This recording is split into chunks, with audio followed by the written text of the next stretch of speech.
తెలుసుకుంటే చాలా మంచిది.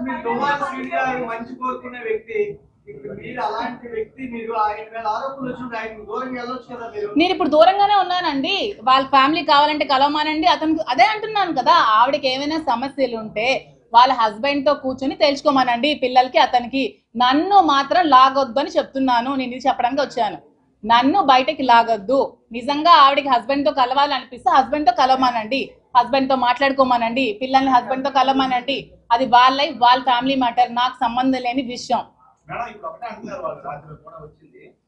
మా ఫాదర్ మాకు దూరం అయిపోయారు, మీరేమో ఆ ఇంటి నుంచి వెళ్ళిపోవాలి, మా ఫాదర్ మా దగ్గర అవ్వాలనేది వాళ్ళు డిమాండ్ చేస్తారు. అది మీరు కాదండి, నేను ఇప్పుడు ఇంట్లో ఉండట్లేదు, నేను అప్పుడప్పుడు వెళ్ళి వస్తున్నాను అంతే. వెళ్ళమనండి, ఆ ఇంట్లో ఉండాలంటే అది శ్రీను గారికి వాళ్ళకి సంబంధించిన విషయం అండి. అది మీరు ఏమండి ఎలక్షన్ చెప్తున్నాను నేను, అదే ఎలక్షన్. నేను 2 months నేను కాల్ సెంటర్ పెట్టాను అక్కడ. మీరు చాలా సార్లు వచ్చావు కదా సౌమ్య, నువ్వు కూడా. నేను ఐపాక్ టీం పెట్టాను, ఎలక్షన్ దగ్గరుండి నేను చేశాను.